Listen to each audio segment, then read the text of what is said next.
If you're currently drowning while your team is just chilling, you're not delegating effectively, and it's something you have to fix as a leader or you're gonna fail. I've been leading dynamic teams for nearly 2 decades in the US military, and what I've seen is most leaders fail to delegate. I'm no different. When I was a junior leader, I didn't effectively delegate. I wanted to do everything myself because it was the easy thing to do, and I quickly found that I was overwhelmed and that my stress was pegged out. Noticing this stress gap with me and my team was one of my earliest signs as a leader that I wasn't delegating effectively. And today, I'm gonna teach you the biggest ways to spot that you're not delegating and how you can up your delegation game. So stick around towards the end. A lot of these red flags might surprise you.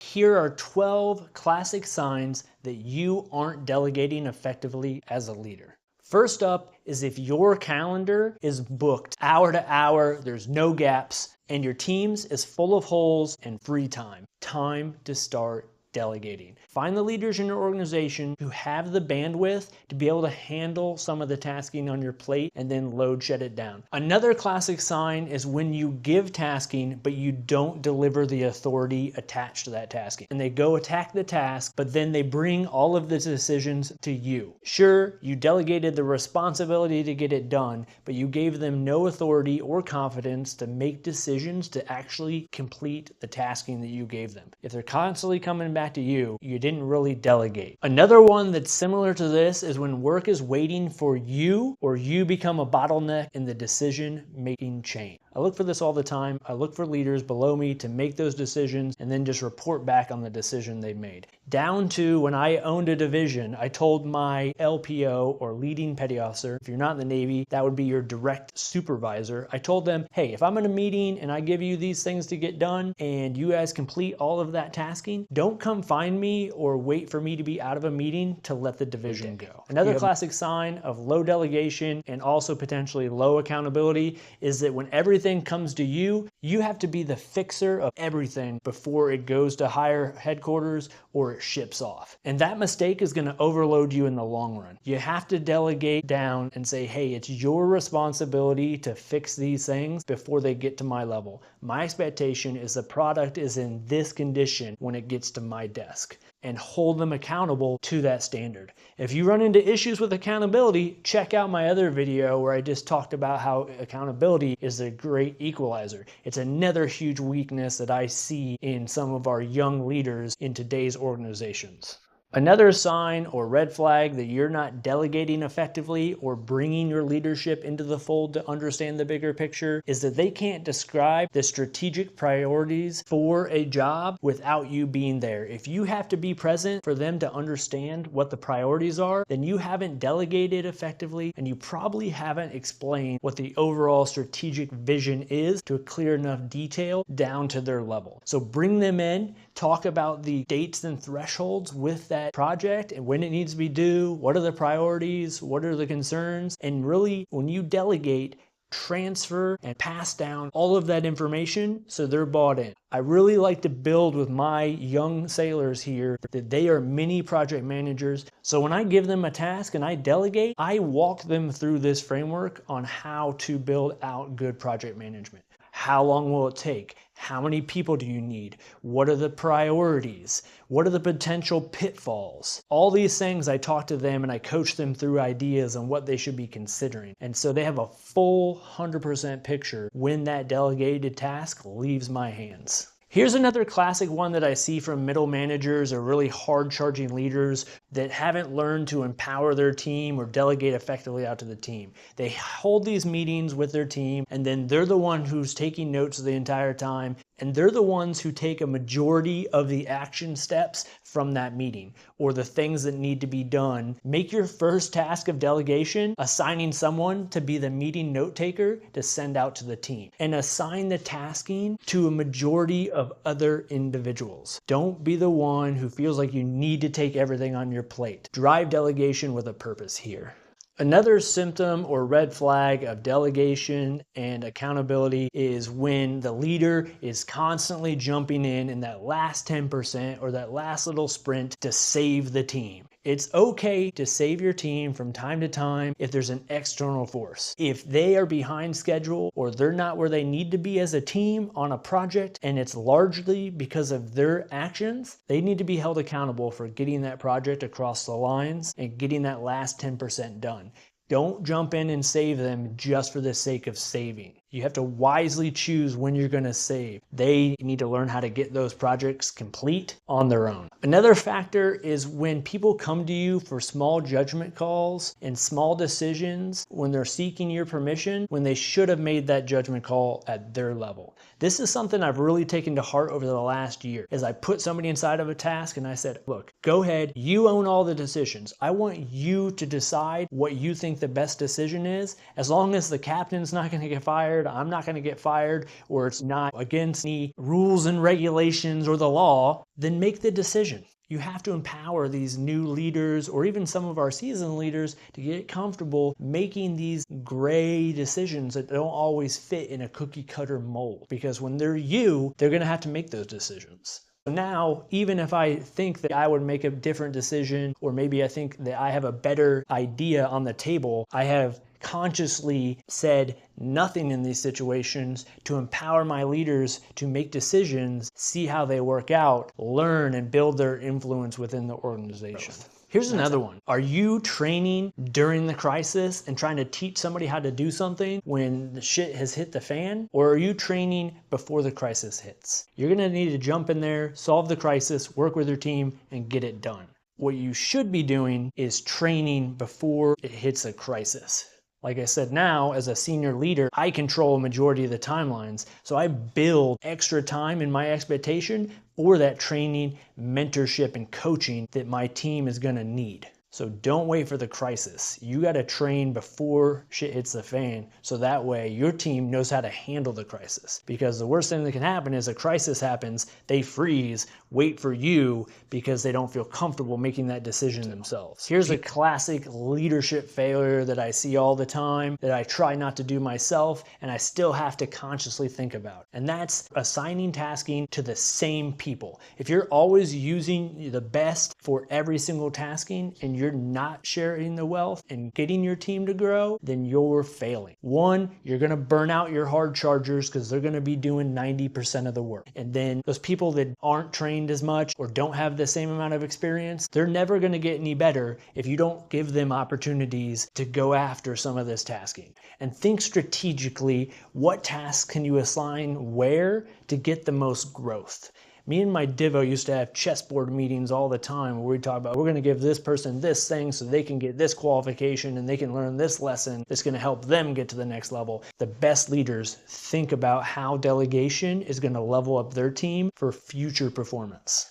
How about this? When's the last time you took leave or time off of work? When you took that time off or you took leave, did all the work stop or made your wheels fall off the wagon? If that happened when you took leave, then odds are you're not delegating effectively. Your team should be able to operate to probably a 90% capacity when you're not in the driver's seat. If your second in command can't take the baton when you take leave, then guess what? Now you have a team that's entirely dependent on you, and that's a delegation failure. Here's the last classic sign. If promotions have stagnated in your organization because your people aren't getting enough leadership opportunity, that's your fault as a leader. You're not delegating those processes. And ensure when you're delegating those projects or processes, they have end-to-end control and they own the entire project. That way, when they go up to a promotion board or they go up to a promotion in the civilian sector, they can clearly articulate what projects that they have owned and that they can sign their name onto as the leader of that project. Otherwise,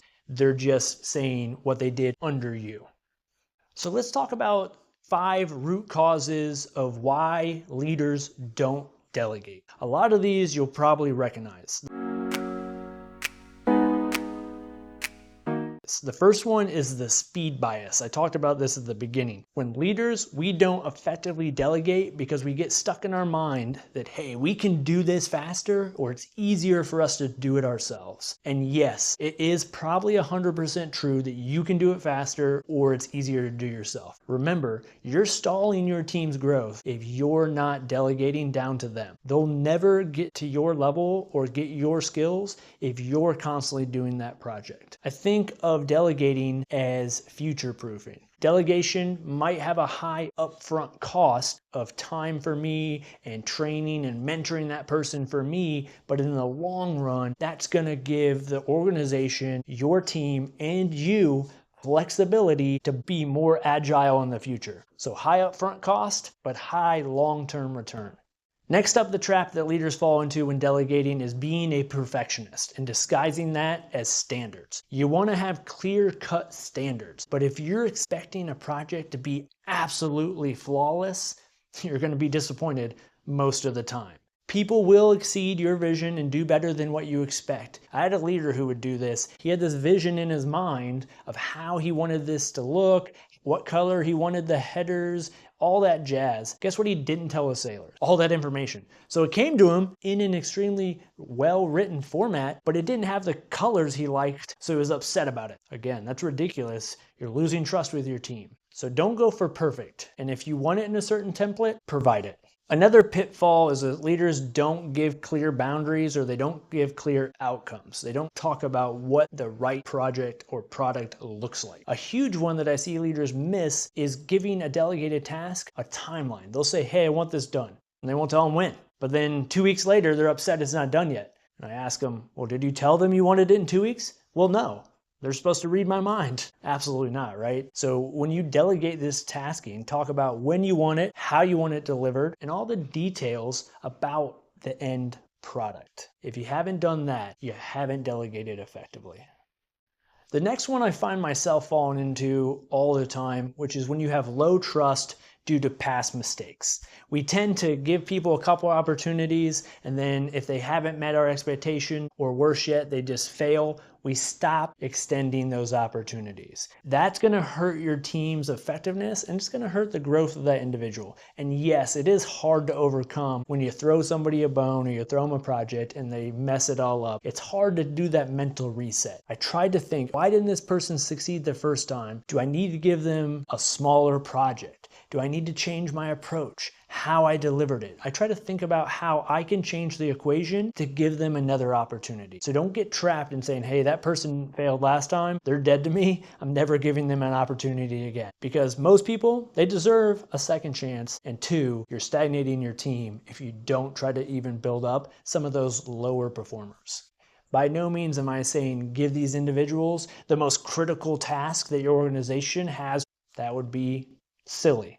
The last mistake is, just like I said before, not budgeting time for coaching and mentoring when you delegate. Unless that person knows exactly how to handle that tasking because you've given them something similar before, odds are you're going to need to coach and mentor along the way. So when you do it, mandatory part of your process is build in time for coaching, feedback, and mentoring.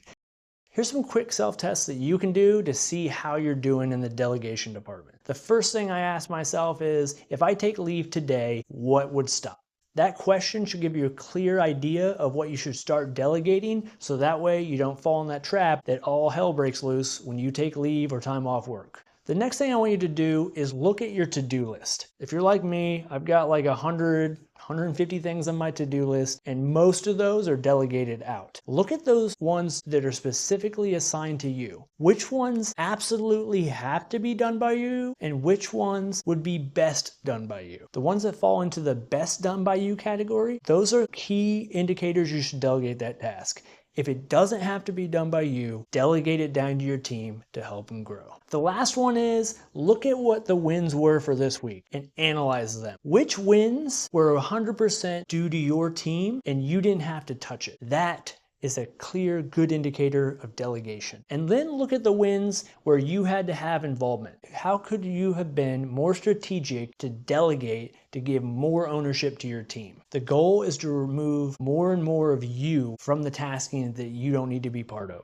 Here's a framework that I use to ensure that I'm delegating all the effective information when I delegate something down to a person. I use what I call the TAPS brief. This is your tasks, your authorities, your parameters, and your support.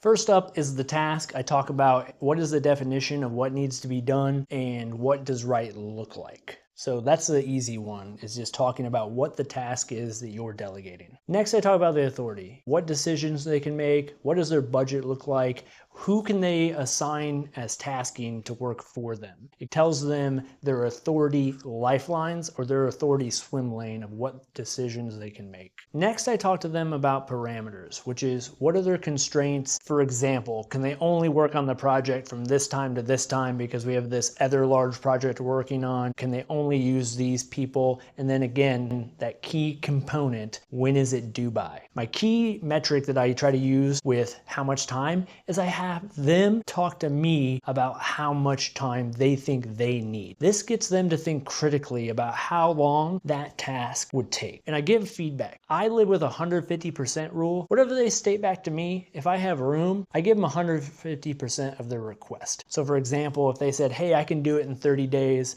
I'll say, hey, I'll give you 45 days. This allows me also to help the junior leaders who tend to over-deliver. They'll say, you can have that done by tomorrow. I'm like, whoa, let's not set ourselves up for failure here. Tomorrow's a bit aggressive. Let's say next Friday. That's more reasonable. It allows me to course correct. The last thing I talk to them in the TAPS framework is support. Obviously, the biggest support that I will always offer is being there for feedback, coaching, mentorship, whatever they need. In this support function, this is also where I talk about check-in schedule. I say, hey, this thing's due in 3 months. Let's check in. Come sit down with me every 2 weeks so we can talk about where you're at. I like to build in that check-in schedule, that formality where we have built-in coaching and mentoring. This is also where I talk to them about the escalation path. If things don't go to plan, that one of my key expectations is communication. If anything changes and you need more time, you need more resources, I need you to communicate. A big pet peeve of mine is don't show up the day the project is due